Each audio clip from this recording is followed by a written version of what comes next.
Halo semuanya, selamat datang di channel Fitrairy. Jadi sekarang balik lagi di garasi kita di PIK 2, Distrik Otomotif.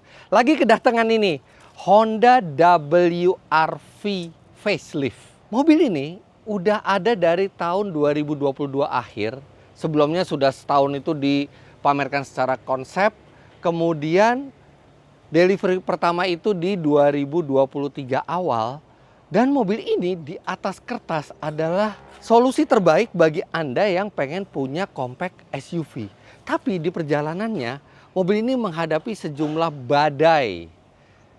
Kedatangan mobil-mobil listrik Cina yang murah, kemudian juga harganya yang relatif tinggi, membuat mobil ini seakan-akan jadi menghilang dari radar konsumen.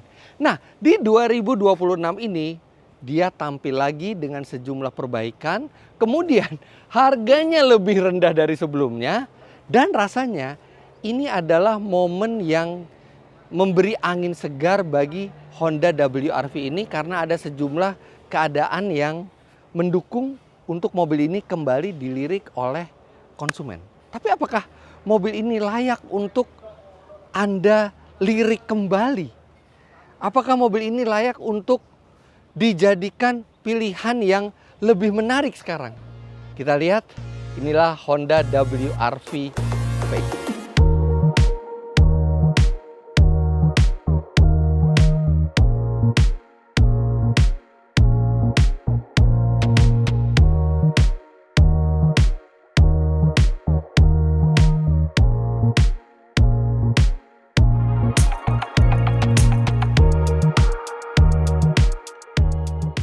Sekarang kita bicara spek teknis dulu yang membuat mobil ini seakan-akan disiapkan memang untuk menjadi raja di kelas compact SUV. Mobil ini minimum requirement-nya hanya oktan 90.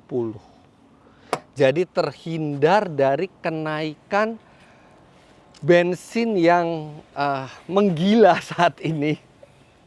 Dia tidak perlu mengisi bahan bakar yang mahal. Nah, memang kalau dibandingkan mobil listrik tentu masih lebih efisien mobil listrik. Tapi dengan isu bahwa mobil listrik segera tidak lagi bebas pajak tahunannya, membuat mobil ini gapnya tidak terlalu jauh lagi dari mobil listrik. Apalagi banyak dari kita yang masih belum cocok menggunakan mobil listrik. Misalnya, keluarga yang memang hanya bisa punya satu mobil tentunya tidak cocok untuk menggunakan mobil listrik karena akan ada keterbatasan dalam hal kepraktisan dan range ketika kita mau keluar kota. Sedangkan kalau mobil internal combustion itu tidak ada masalah. Kemudian sebagian dari kita juga tinggal di rumah atau perumahan yang tidak dimungkinkan untuk menambah daya atau dimungkinkan untuk menambah daya tapi dengan biaya yang sangat besar. Di sejumlah komplek perumahan itu sangat besar untuk menambah satu sambungan lagi untuk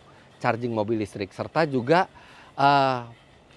akan menjadi hambatan juga memiliki mobil listrik bagi Anda yang tinggal di apartemen.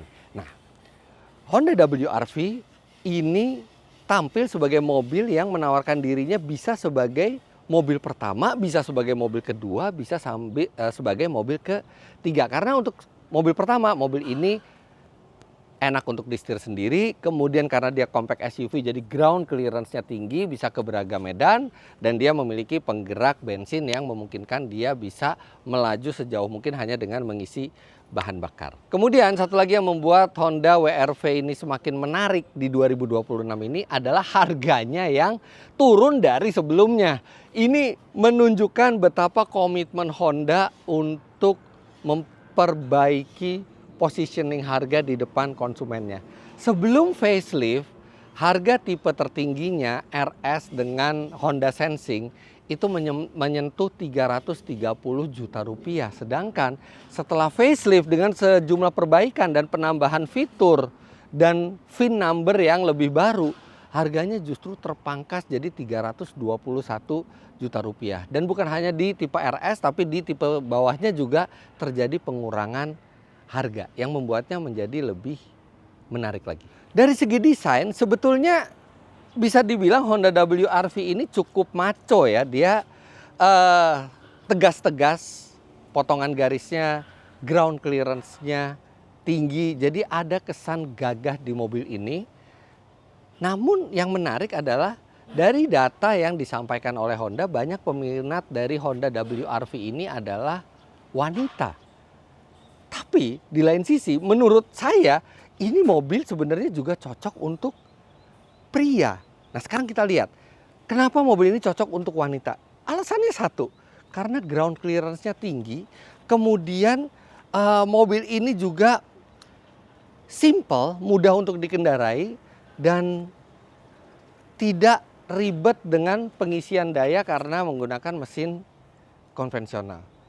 Namun di lain sisi karena mesinnya ini punya tenaga 121 PS dan torsi 145 Nm, yang tenaga itu adalah yang terbesar di kelasnya. Jadi ini juga cocok untuk cowok yang menyenangi performa yang cukup kuat walaupun wujudnya sebuah compact SUV. Wanita merasa convenient, merasa nyaman mengendarai mobil ini dengan ground clearance yang tinggi serta kepraktisannya. Sedangkan cowok juga bisa tertarik menggunakan mobil ini karena pesona dari tenaga mesinnya serta Honda kita tahu sendiri selalu mengedepankan rasa keasikan berkendara. Ya, artinya mobil ini bisa cocok untuk semua kalangan.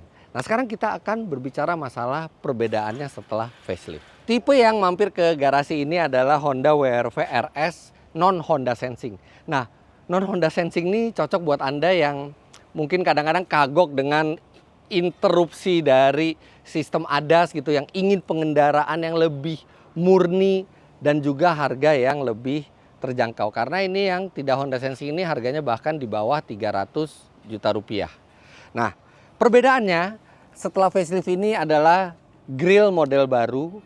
Kemudian lampu LED di depan sekarang ini model split seperti ini. Serta spoiler di bawahnya ini juga model baru. Secara teknis mesin transmisi tidak ada perubahan sama sekali. Dan sekarang ada hero color baru yaitu Sand Kaki. Ini adalah warna yang dulu pertama kali keluar di HR-V Gen 3 ya. Sekarang dikeluarkan juga untuk Honda WRV ini, serta juga ada satu lagi hero colornya yaitu Blazing Red Pearl. Nah khusus untuk yang tipe WRV RS dengan Honda Sensing itu juga tersedia dalam pilihan two tone. Tapi ini karena ini bukan Honda Sensing jadi hanya ada single tone seperti ini. Untuk door handle sekarang berwarna hitam, menambah kontras jadi menambah gagahnya sebuah SUV. Sedangkan yang belakang tetap bukaan pintunya itu ada di dekat pilar C sini, bukan di panel pintu, bikin seolah-olah mobil ini hanya 2 pintu dari samping, padahal sebenarnya dia bisa dibuka di belakang. Kemudian shark fin antenanya ini juga warna hitam. Ban tetap sama seperti sebelumnya, ban dan velg. Ukurannya 215/55R17. Kemudian ground clearance-nya tidak berubah tapi sudah 220 mm.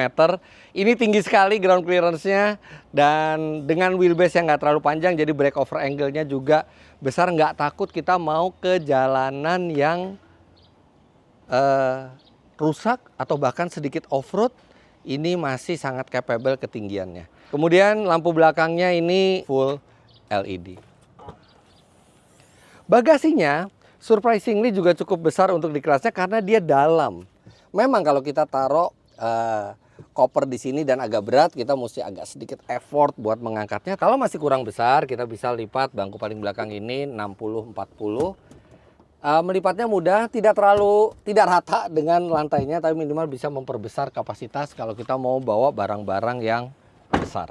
Duduk di belakangnya, WRV ini cukup nyaman untuk ukurannya karena Anda bisa lihat kita duduk lumayan tinggi dan karena dia bukan mobil listrik jadi nggak ada baterai pack di bawah, lantainya bisa rendah, jadi paha itu tersangga dengan baik dan di bawah kursi depan itu masih ada space untuk menjulurkan kaki.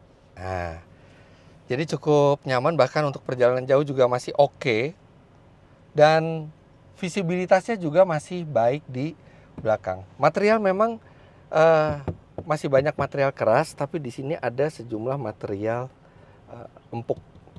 Untuk tipe yang dengan Honda Sensing ada perbedaannya lagi, dia sudah punya fitur baru yaitu armrest di jok baris kedua. Tapi kalau yang non Honda Sensing masih belum ada. Tapi dia sudah pakai leather dan dengan jahitan merah karena ini adalah yang tipe RS-nya ya. Secara overall di belakang ini legroom-nya memadai. Ini posisi duduk saya tingginya 177 cm dan headroom juga masih memadai. Tapi memang akan lebih nice lagi di belakang ini kalau misalnya ada USB slot. Di sini belum ada USB slot.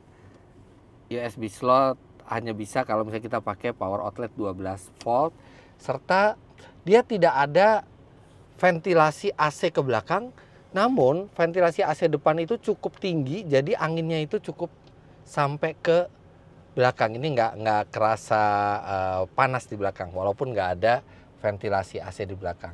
Untuk lantainya dia cukup rata ya, tidak 100% rata, tapi nggak terlalu tinggi tonjolannya. Jadi kalau kita duduk di tengah itu, kaki juga masih bisa cukup nyaman dan headrestnya juga proper untuk orang dewasa untuk di bagian tengah ini. Nah, sekarang kita ke depan. Ini kuncinya sama seperti sebelumnya dan yang menyenangkan dia punya remote engine start. Jadi kita dari jauh kita bisa starter mobil ini dalam jangkauan remote ya. Kita bisa starter mobil ini untuk mendinginkan kabinnya sebelum kita masuk ke dalam mobil. Serta dia juga sudah didukung dengan fitur wall away lock. Jadi kalau kita ninggalin mobil, kita tinggal jalan aja, nanti dia otomatis ketika kita menjauh dari mobil dia akan ngunci sendiri. Jadi nggak mungkin kejadian di mall tuh kayak, aduh tadi udah dikunci belum ya? Aduh tadi udah dikunci belum ya? Karena dia pasti terkunci selama pintunya rapat semua ya. Dan biasanya ditandai dengan bunyi dan kedipan lampu ketika mobil itu mengunci. Dan mobil itu mengunci nggak jauh-jauh amat ya, mungkin kita jarak kira-kira 5-10 meter itu dia sudah memberi tanda ke kita bahwa dia mengunci. Ada sejumlah hal baru di interior depan dari Honda WR-V facelift ini. Yang pertama adalah layar infotainmentnya yang sekarang menjadi besar 10,25 inci dan dia sudah dilengkapi dengan konektivitas Apple CarPlay dan Android Auto yang menurut Honda ini bisa dikoneksikan secara wireless. Jadi nggak usah repot-repot untuk menghubungkan kabel lagi. Tapi kalau Anda ingin old fashion, Anda masih bisa menghubungkan kabel di sini. Untuk konektivitas ada yang USB-A, sedangkan untuk pengisian daya cepat ada yang USB-C. Nah di area ini kalau Anda pilih tipe yang dengan Honda Sensing, ini menjadi tray wireless charger. Serta yang baru juga di tipe facelift ini ada ambient light berwarna merah, menambah nuansa sporty di mobil. Kemudian di depan ini ada handrest, dan handrestnya ini kalau di perjalanan jauh lumayan buat mengistirahatkan tangan kiri. Tapi juga yang menarik adalah attention to detail. Di sini ada cekungan. Cekungan ini untuk membuat akses Anda ke rem tangan itu tidak terganjal dengan handrestnya. Jadi ini benar-benar dipikirkan sekali. Kemudian untuk setirnya dia dilengkapi dengan pengaturan tilt, tapi sayangnya belum teleskopik. Namun untuk postur tinggi saya ini sudah lumayan ergonomis. Memang kalau dilengkapi dengan teleskopik pasti akan lebih ergonomis lagi untuk beragam postur tubuh. Setirnya sudah dilengkapi dengan leather juga dan jahitan merah, jadi terasa mahal ketika kita memegang setirnya.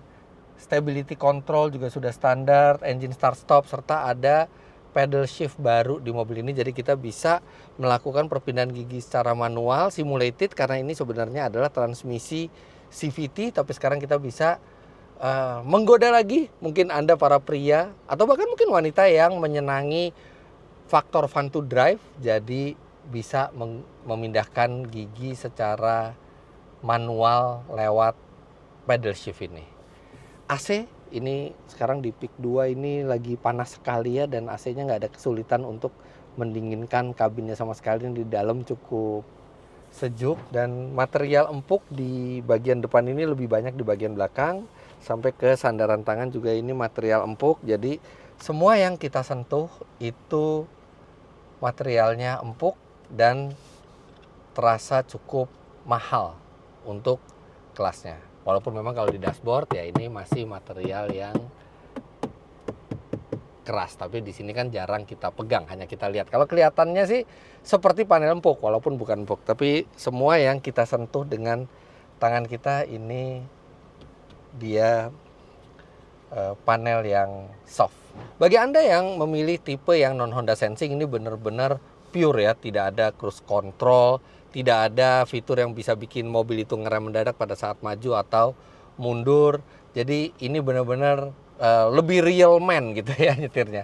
Tapi bagi Anda yang menginginkan faktor keselamatan yang lebih, Anda ingin ada bantuan komputer untuk menjaga keselamatan di jalan, fitur Honda Sensing-nya ini cukup lengkap. Yang di WRV ini ada adaptive cruise control, ada lane keep assist, ada road departure mitigation system. Bahkan mobil depan ketika kita macet-macet, mobil depan jalan dia juga akan memberitahu blind spot monitoring. Jadi cukup lengkap paket keselamatannya dan menyenangkan sekali. Honda itu menyediakan dua tipe, yang dengan Honda Sensing atau tidak. Jadi Anda bisa sesuaikan dengan preferensi pribadi Anda, lebih suka yang dengan ADAS atau yang pure seperti ini. Sebenarnya biasanya kan kalau saya ada mobil mampir ke sini kan saya bawa jalan, tapi ini mobil ini minjem dari dealer. Kebetulan aja pas lagi ada di dekat PIK sini, kita minta mampir karena saya juga udah lama banget nggak ngebahas tentang Honda WRV ini. Pertama kali ngebahas itu justru di Bali tahun 2022 akhir atau 2023 awal gitu, jadi udah lama sekali. Sekarang seneng banget lihat WRV ini udah tampil lebih fresh dan lebih relevan sekarang, harganya lebih relevan dan kondisinya juga lebih relevan untuk membuat mobil ini naik daun lagi. Tapi mobil ini belum dilengkapi dengan plat nomor. Jadi ya nggak bisa kita pakai jalan. Tapi kalau misalnya Anda pengen tahu impresi berkendaranya, saya juga udah pernah bikin video di Auto Driver lengkap itu impresi berkendaranya termasuk kelebihannya dan kekurangannya. Anda bisa cek di channel Auto Driver, ketik aja Honda WRV Auto Driver, nanti ada sejumlah video kami tentang mobil ini sebelum facelift, dan itu bisa dijadikan referensi karena secara teknis tidak berbeda, tapi secara fitur dan desain yang berbeda setelah facelift ini, dan juga harganya lebih masuk akal sekarang.